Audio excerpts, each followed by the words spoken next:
Yeah, man. Let's roll.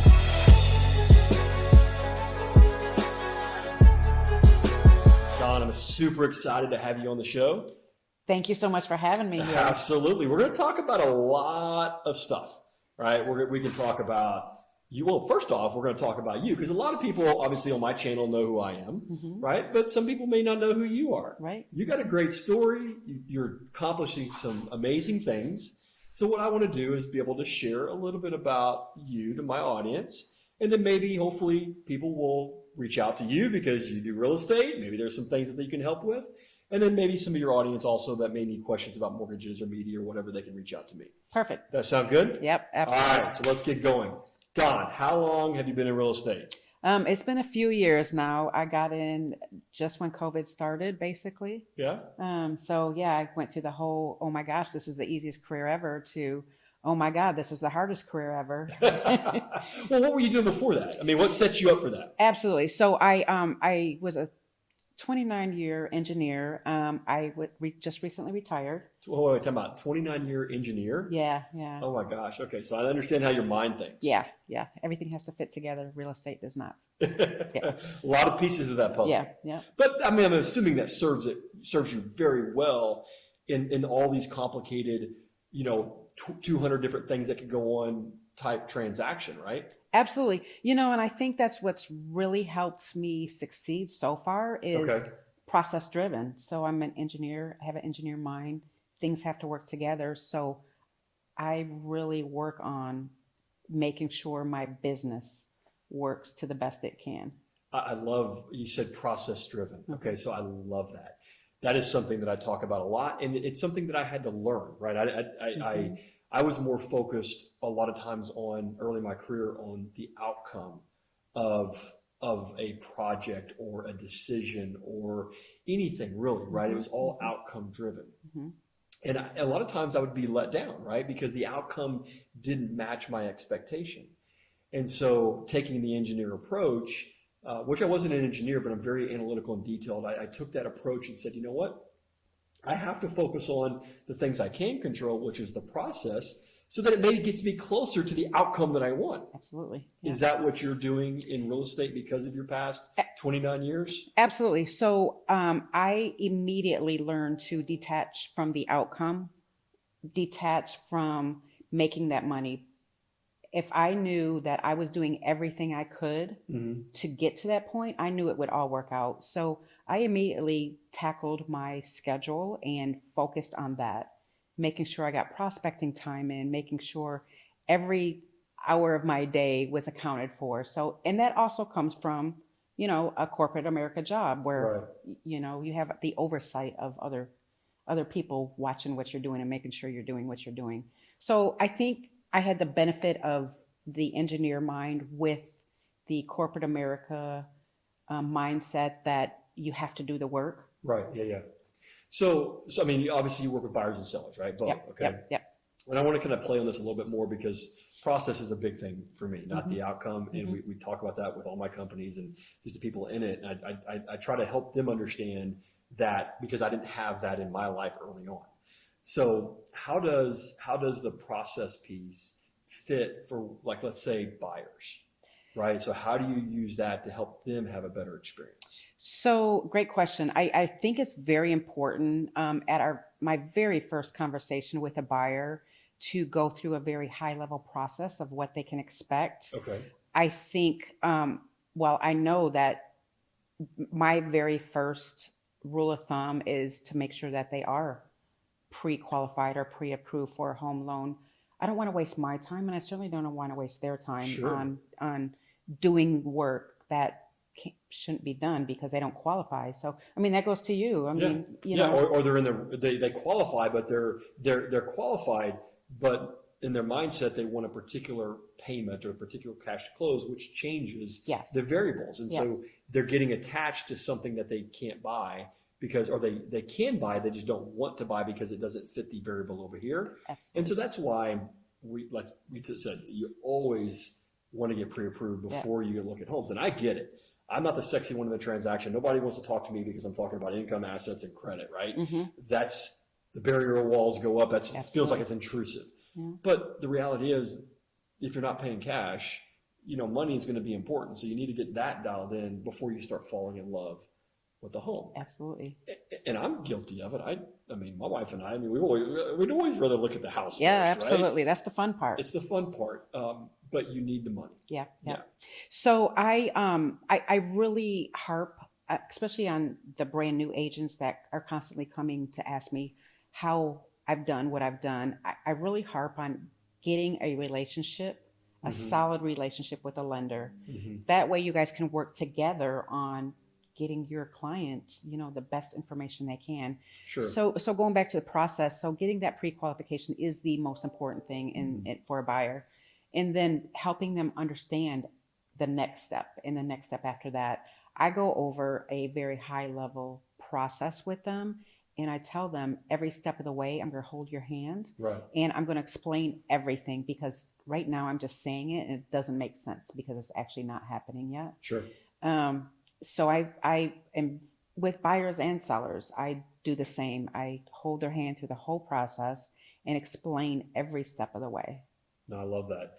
And as the experts in the industry, right, it's also understanding communication, because as the experts, we do something that's called proactive communication versus communication, which is just reactive. If I'm responding to your question, then technically I feel like we're not the expert. We're only reacting to what our customers are asking. Right.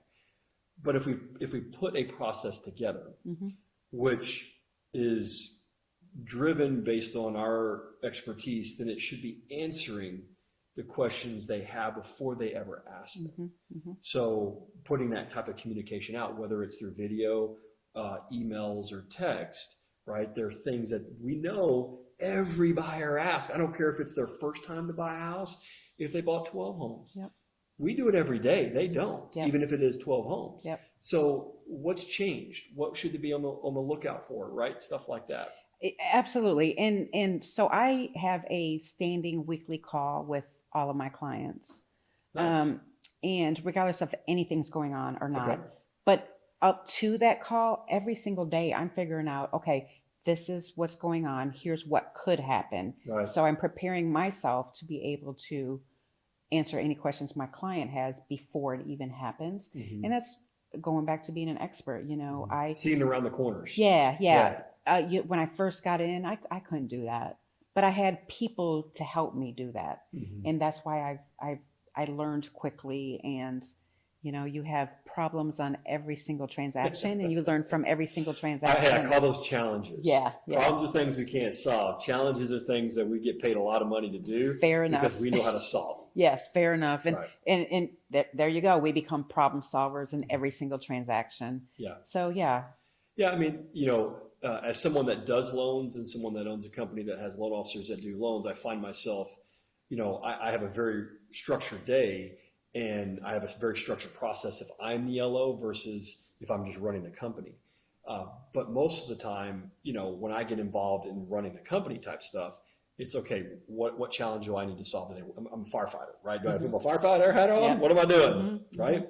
But that's what makes us, I feel, really great at what we do, right? Yeah. Because we understand the challenges, we understand how to find the solutions, and that ultimately provides the experience we want to provide, right? Yeah. And we have to be really good at, and I tell loan officers the same thing on this.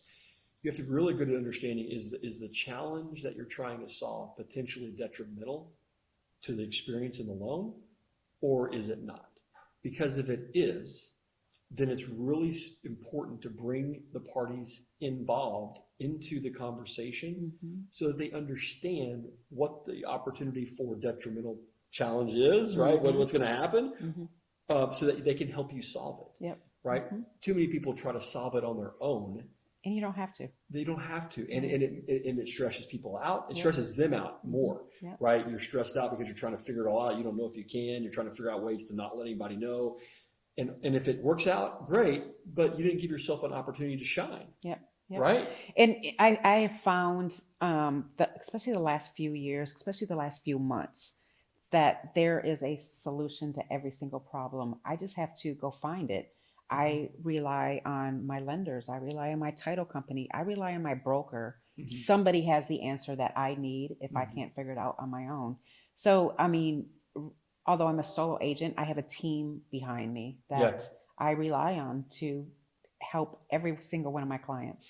And I'm also assuming this obviously transitions over to the seller side, right, when you're listing a house, because you have a lot of things that you have to prepare the seller for. Yeah. Okay, so kind of speak to that, how that process works. So, well, of course, a ton of work has to go in up front, getting the pictures taken, the videos taken, getting the home ready. One of the big questions I have constantly is, what do I need to get my home ready? Well, we know kitchens and bathrooms are sellers and homes, and that's where you should spend the most of your money. We know that curb appeal is the first thing people see, so that should be another one of the big things that you do if you're able to. Not the man room. No, leave that stuff alone. No, because that's probably gonna be changed anyways. Yeah, it is. I know. Paint is easy. Staging is easy to do. Those are the cheap things to do. So when I have a client consultation, I talk about those things before we even talk about pictures. And so I also get my title company involved pretty quickly. Okay. As soon as a listing agreement is signed, just to make sure there's no liens or anything on the property that's going to become unknown. A challenge. Yeah, exactly. Especially things that have gone through many people. Homes that have gone. Yeah. So there's a ton of work that has to go in up front, and I walk that through that with every single one of my clients. They just don't know all the stuff I have to do behind the scenes because, they don't need to know. So let me ask you this. How do you deal with a seller that says, oh, my house is worth so much more money? Right? I mean, we coming out of COVID, we had that window of time where sellers were getting a lot more money than even the house was worth, right? Because of demand and supply and all that stuff.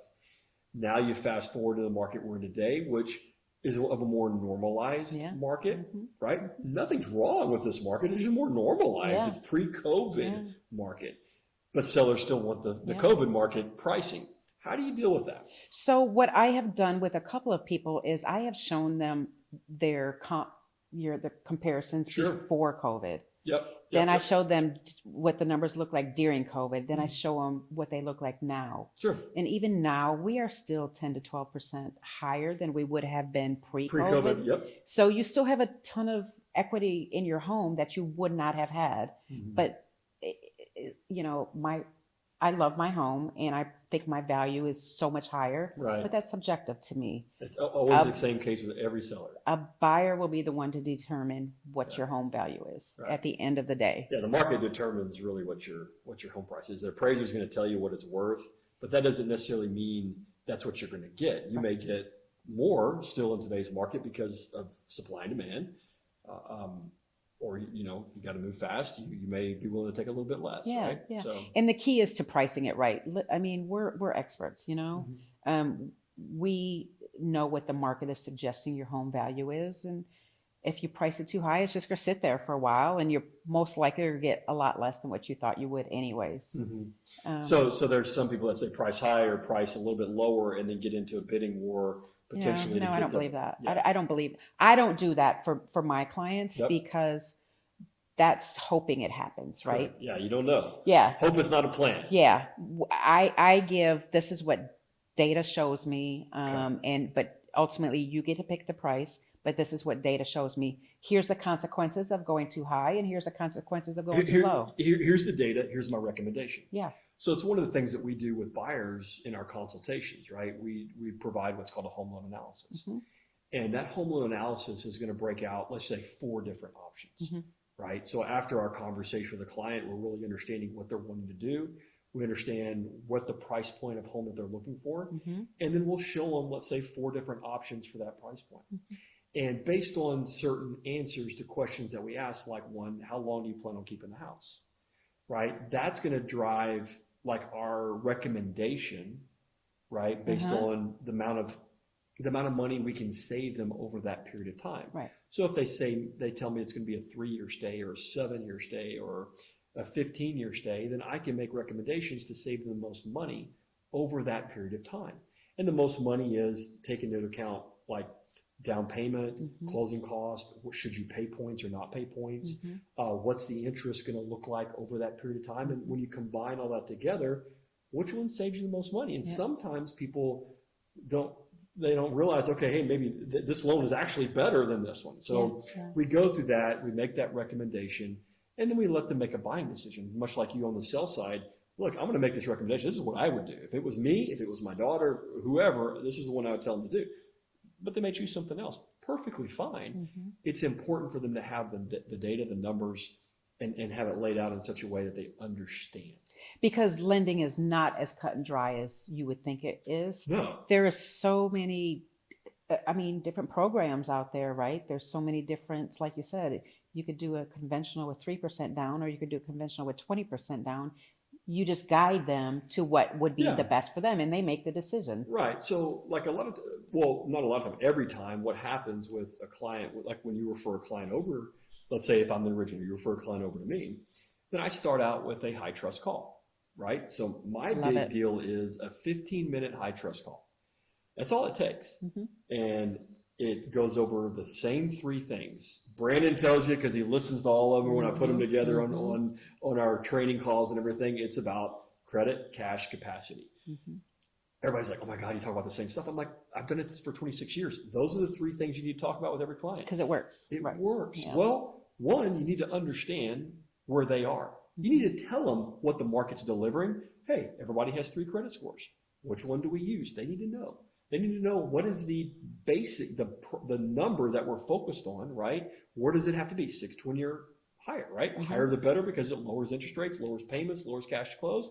If you want to go down to 500, that's perfectly fine. It's just going to increase everything. But they need to know, and then they need to be able to tell you when you ask the question, where do you see your credit scores? Because then I'm building, right, the type of loan that we're going to be doing already on that 15-minute call. The next thing is cash.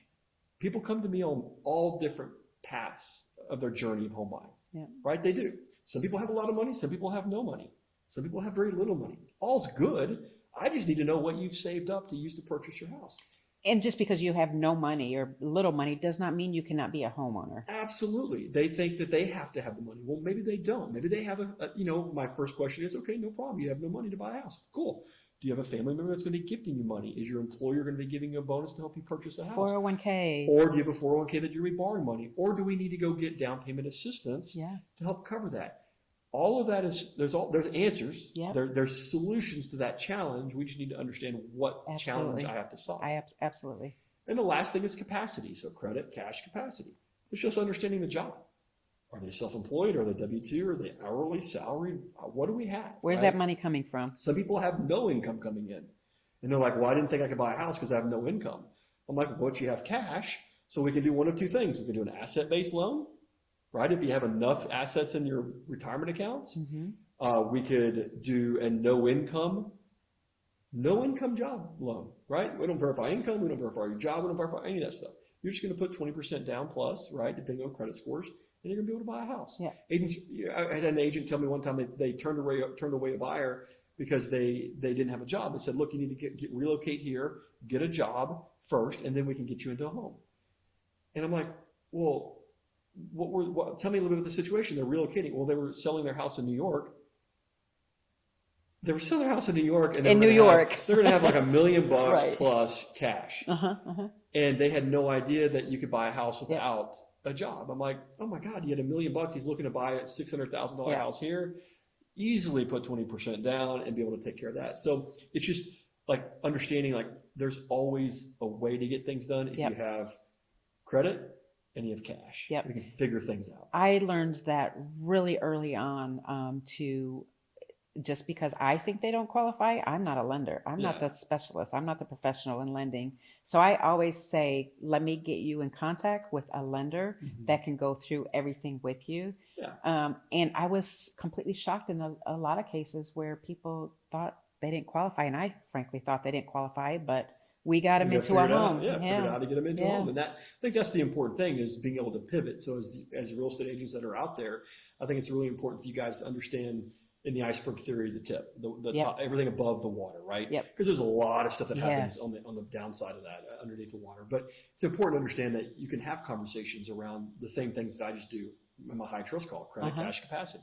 They're all the same, right? Understand a little bit about your client. And then when the client asks questions, you're not the expert. So don't try to go deep into that conversation because you're going to muddy the waters and you may confuse them and they may get disinterested.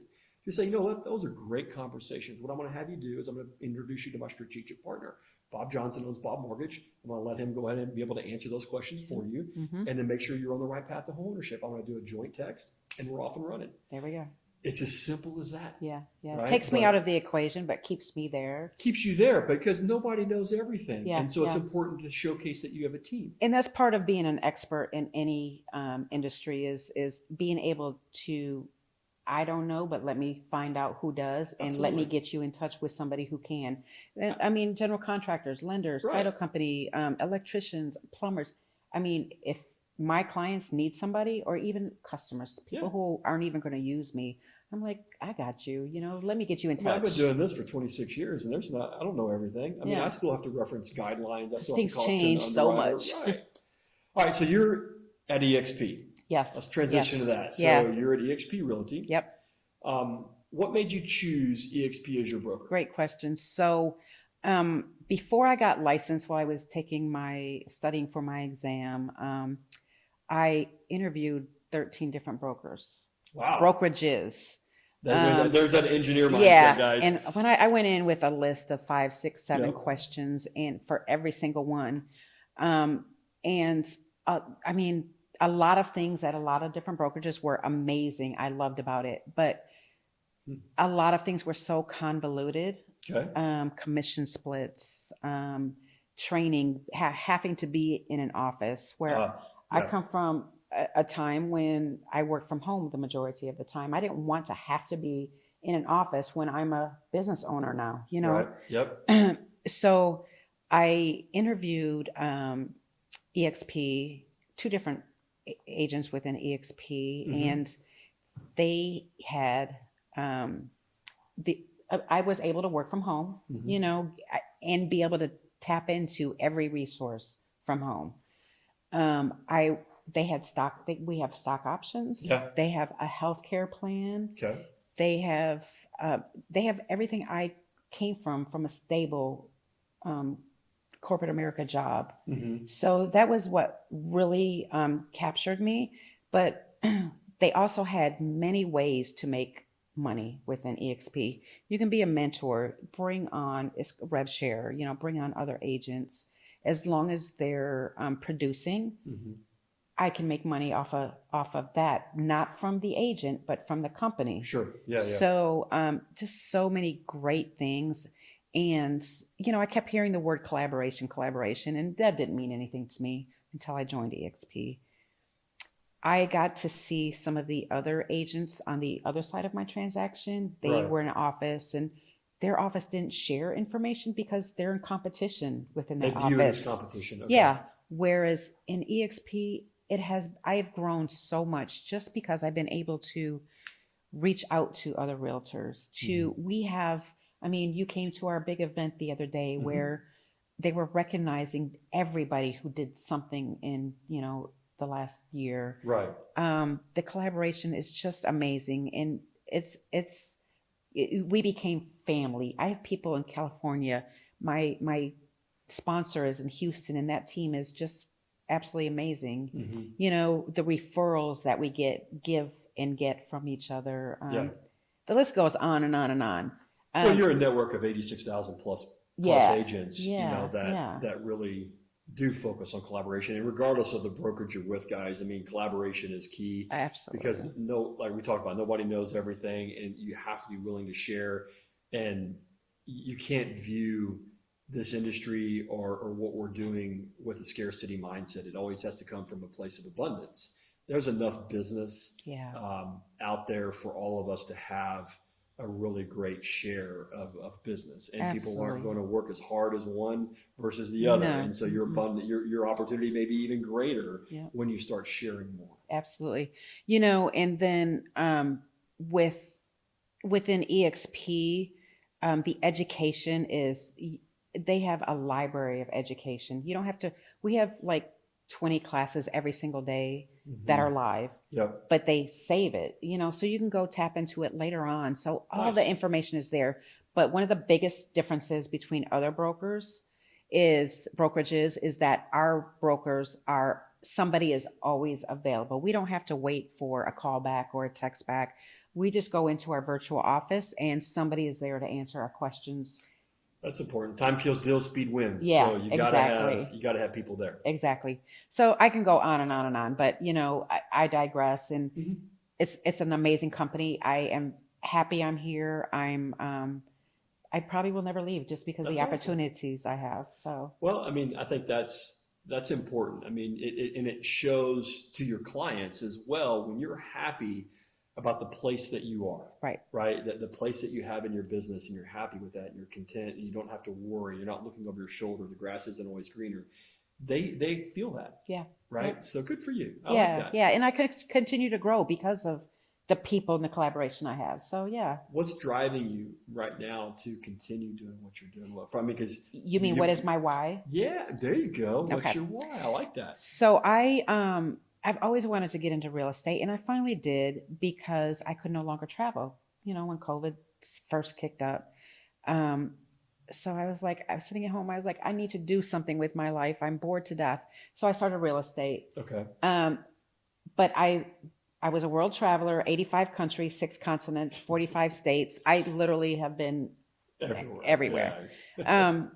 So I've always wanted to take my kids, and now I have 2 grandkids. They loved Lion King. Oh. I want to have a family vacation and take them all to South Africa. Uh-huh. That's going to be pricey, and we have to schedule the time, and there's a lot that will go into it. So that's my why right now is my family. I want to see them grow, and I want to see them experience life. Yeah. Have some of the experiences I have. So yeah. Currently, right now,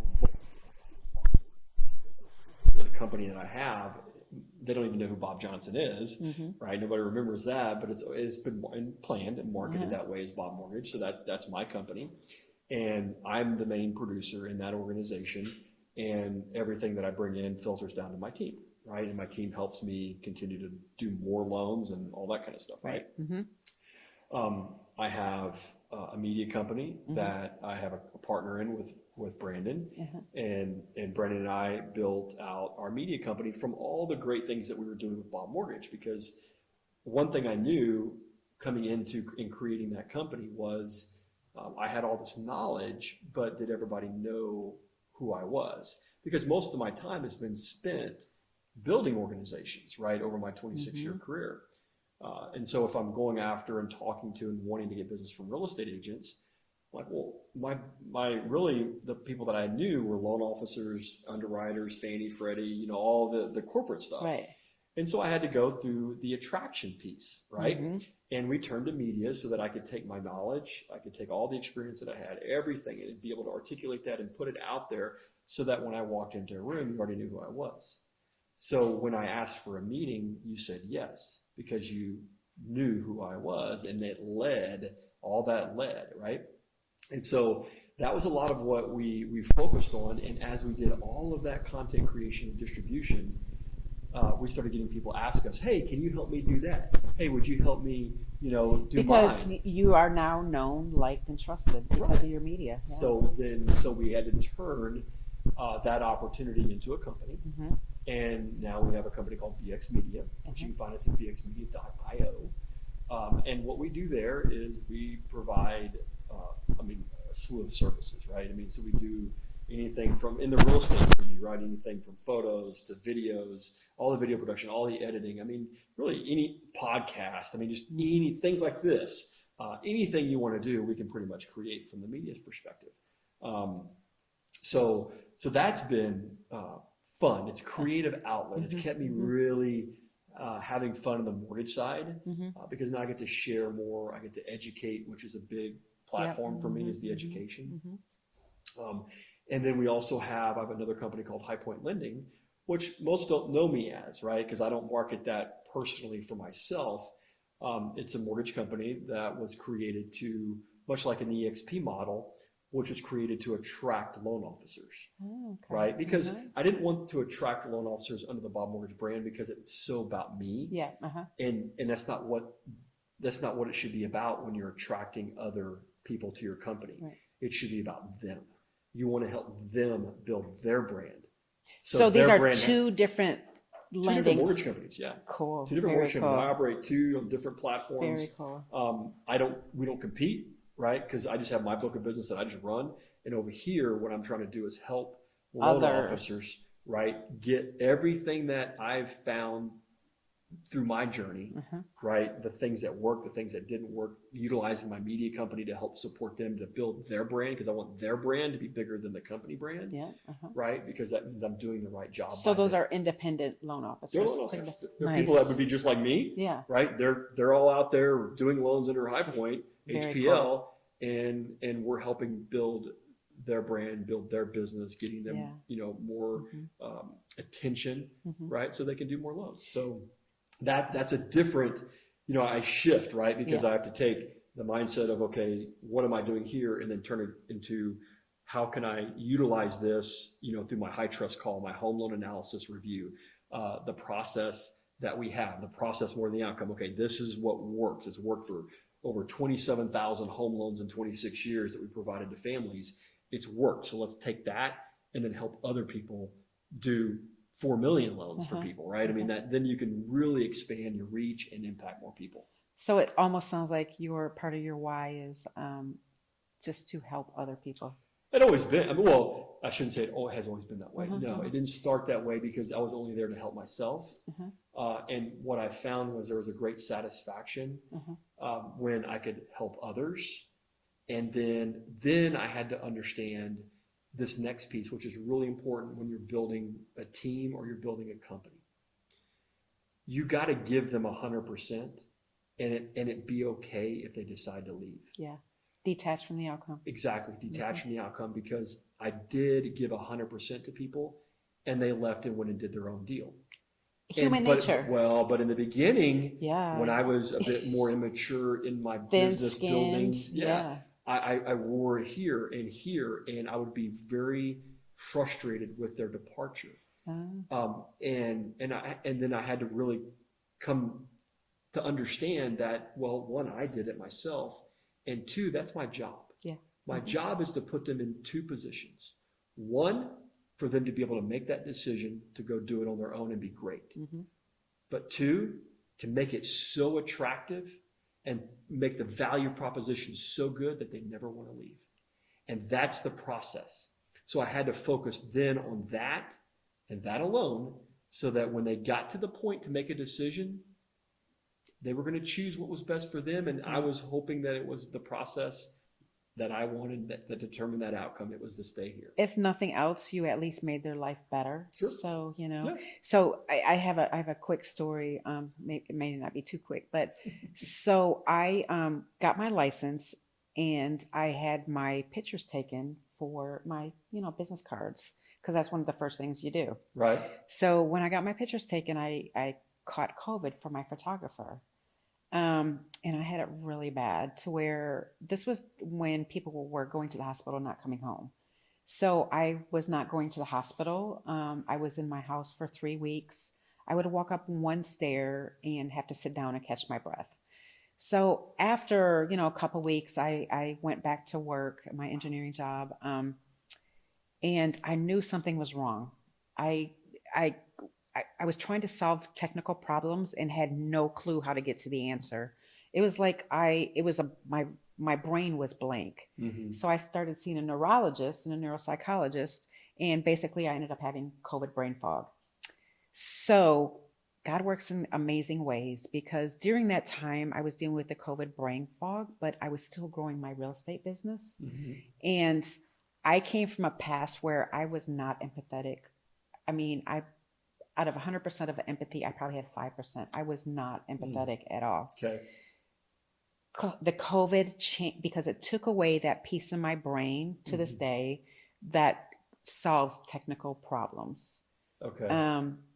I could no longer do the engineering job. I can do everything else, and I've thrived in every other aspect. But And since the COVID brain fog, the empathy and the compassion is, I have so much empathy now. It's like, who is this person? Yeah. So before it wasn't about helping other people, but now it is. That's Yeah. who I have grown into with real estate. And it's been an amazing. Don, that's a great story, because empathy is one of the main things we have to have Absolutely. in our businesses. Yeah, In absolutely. life, but in business. Yeah. To understand where people are and how they got there. And, I don't necessarily need to understand their whys, but it's good to understand I'm here because of this, and here's where I want to go because of this. Yeah, it's been an Yeah. amazing road. It's a great story. I appreciate you sharing that. I mean, empathy is important. The other side of it is excitement. Yeah. So when you combine empathy and excitement, then you're really able to, one, understand them, Yeah. but then also it's our job to be excited about the journey that they're on, Yeah. right? So that they stay excited, Yeah. right? Because I said this earlier, hope is not a plan. People hope to own a home. Mm-hmm. They hope to do these things, but then the excitement sometimes fades. Yeah. Yeah. And our job is to keep them excited about having that hope and walking down the path, because everybody's on different journeys. Their path could be short, their path could be really long to home ownership, right, before they get there. And so our job is to keep them on that path, keep them excited, keep them motivated, so they make a decision. And one of the other things I found in this career, and I'm saying all this because of your why is to help other people. I've learned that I love helping other people. So as we talked about, every transaction has its own set of challenges. Mm-hmm. I don't try to hide those challenges from my clients. What I do is find the solution first before I share the challenge. And I share the challenge. I said, but listen to this. I've come up with a couple of options that we could do, and they stay excited instead of just hearing the problem, whatever the challenge is. Sure. And they're kind of feel deflated. But by finding the solution before I share the challenge with them, they stay excited through the whole process. And they that's where they learn to really trust me, is by seeing how I handle the issues that come up. Yeah. And help them through the issues. Yeah. It's how you're handling things. Yeah. Yeah. Yeah. You might get knocked down, but you get back up. And we can, and it's all about, getting back up every single time. Yeah. And you're taking on new agents right now, or not new agents, but you're taking on agents to your team, right? So you have your team, you have the agent attraction piece. Yeah. Yeah. Okay. So you're still focused on that part of your business? Yes, I actually, it's a new focus. I have not been focused on that lately, but I have such a great story with where I've come from, my strict schedule, building my business plan, building my schedule, prospecting, which a lot of realtors don't do these days. I pick up the phone and make 30 contacts a day. I door knock. I do so many things, and I'm reached out to constantly. Dawn, what are you doing? Help me, like daily, literally daily. I have new agents contact me, even older agents that have been around for a while. And so I'm finding that I have a purpose. I never knew my purpose before. Yeah. I do now. Which awesome. Is an amazing feeling. Yeah. Again, God works in mysterious ways. I never thought I would be somebody that people wanted to be, and helping people. Right. And, Yeah, because you detached from that. Like you said, your mind was more focused on the challenge and the dots, connecting the dots. Yes. And everything that goes into that engineering mindset. And you can't control people. Right. To now really having the empathy and really the compassion and understanding of what they're needing and their journey. So you get to pull some of the other stuff back in, but you really have this new stuff, which is the purpose part that you're liking. Yeah. So yes, agent attraction. I'm really starting to focus on that now, because EXP is such an amazing company, and I am willing to share how I got to where I'm at in my first couple of years of real estate.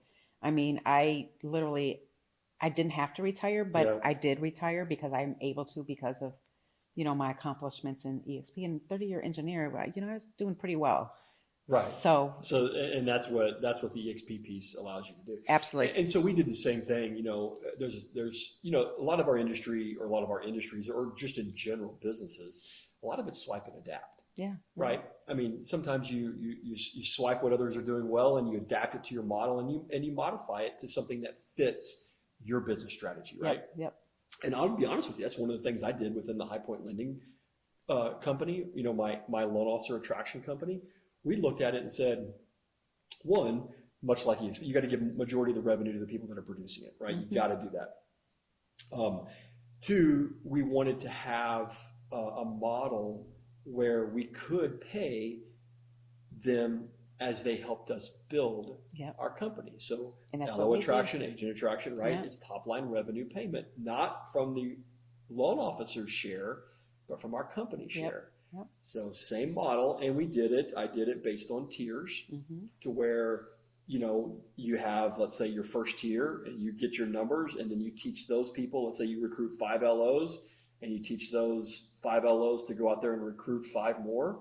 You go from 5 and you got 25, right? And so all of a sudden you're getting paid on, and you tier that thing down, you're getting tiered down to, let's say, 4 tiers, and you're getting payment on all those, and that's residual income. And emphasizing it's not coming from their paycheck; it's coming from your. It's coming from the company. So we won't want to discount it from the LO, right? Because they're the ones that are bringing the business, and so as long as everybody's producing, we're more than willing to share more of our revenue. Absolutely, because they're helping us grow the company. It makes so much sense for companies like realtors and lenders and to do this kind of to style their company like that. Well, because those are the people that are helping the company grow. And so that was important. And so we swiped and adapted it to our model.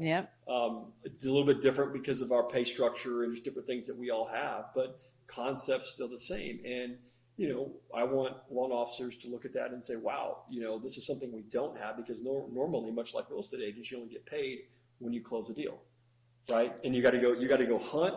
You got to go kill, and you got to go eat every single day, right? But what this model allows you to do, if you can focus on both sides of it, is then you can build out a true revenue stream, a residual stream that can pay you not only while you're with the company, because I think EXP does the same thing. We do this where we'll pay you even if you were to leave our company, so long as you don't get back in the mortgage industry, right? We don't want you to compete. We're not going to pay you for that. But if you retire, and you just get out of it, I mean, and you're at $20,000 a month, great. We're going to keep paying you the $20,000 a month because we're still getting the business, from your people. So we have, of course, people pass away all the time. We've had realtors pass away that had really big rev share groups, and that's the agent attraction piece. And they didn't lose the family did not lose the rev share. The rev share passed on to their family. Wow. Yeah, amazing. Awesome. So do you have programs like, so EXP has cappers. Once you've reached a certain amount, you're capped out, so you get 100% commission then. And then also icons, which is the top like 1% of EXP agents become icons. And within my first couple of years, I've actually icons. So, nice. And way to go. Wow. And I've capped every year. So do you have stuff like that? Yeah, we have tiers like that. Okay. I mean, we're already giving out the majority of that top line revenue. Okay. On that part, so they're getting pretty close to that 100% already right out of the gate. And then we do have other strategies where, like, President's Club, top tier people, all that kind of stuff. Okay. It's important to recognize. Yeah, absolutely. Recognize those individuals that are contributing at the highest levels. Yeah. So we get to have fun with it. Good, with that. Nice. Yeah. That's important. People like to know that they're being seen and not just doing work. So not doing work. I mean, that goes to the culture. So I kind of, speak to our culture. It's really cool within all the companies. But it's important to set a standard. One of our core values is normal effing sucks. Love it. And it's really about, nobody wants to live a normal life. No. Right? I don't want my clients to have a normal experience. I don't want our team members to have a normal experience within our company. I don't want people to have just normal lives. I don't want a normal life. So why should I want them to have a normal life? So normal effing sucks. Right? But then that speaks to everything else that goes into other core values, like, owning everything, owning it. Right? If you don't want a normal life, you have to own what it is that you have in front of you, right? Because it's not us, it's you, right? Part of solving the normal F and socks is you got to own what it is that you have in front of you, right? Because that helps change the game, and then process, not outcome. Yep. Right, which is that mindset of understanding it. So, and there's others, but it's really cool to kind of tie those together and not just be like the normal traditional core values. It has a little bit of edge to it. So, because if you pour into your company, all three of your companies, you're just going to get it back tenfold because people appreciate that. Mm-hmm. Yeah. Oh, I forgot another one. We have another one called Roxello. Oh, yeah, sorry. Another lending? Yeah. No, that was actually like a processing company where we actually process loans for mortgage companies. Oh, okay. So for my mortgage company, okay. it's a service. Okay. Yeah, it's there. I just overachiever. Yeah, but it's a great organization. But it's a service provider to our other companies. Okay, yeah, got it. Yeah, overachiever. And I really appreciate you coming on the show, right? I loved it. I appreciate the opportunity. And it's first of many, and I'm really, guys, I really appreciate you giving me the most valuable time you have to give, right, which is your time. So that was important, and just getting to know Dawn, and hopefully you found something valuable here, that just one thing even that could positively impact your life personally or professionally. If we did a great job, give us 5 thumbs or 5 likes or whatever it's called. If you didn't like what we did, just give me 1. It's no problem. But share this, give me some comments. Let me know what you like. Let me know what you'd like to see on the next jam session. But Dawn, thank you very much for being on the BobMortgage Jam session. And thank you for the opportunity again. Absolutely. We'll have all her numbers running in, emails, all that fun stuff. So if you're an agent, you want to learn more about the EXP opportunity or being on her team, give her a shout. If you're a buyer seller, obviously go that way as well. Yeah. And she'll kick you back over this way if you're going to be a buyer. All right. Cheers, guys. Take care. Bye.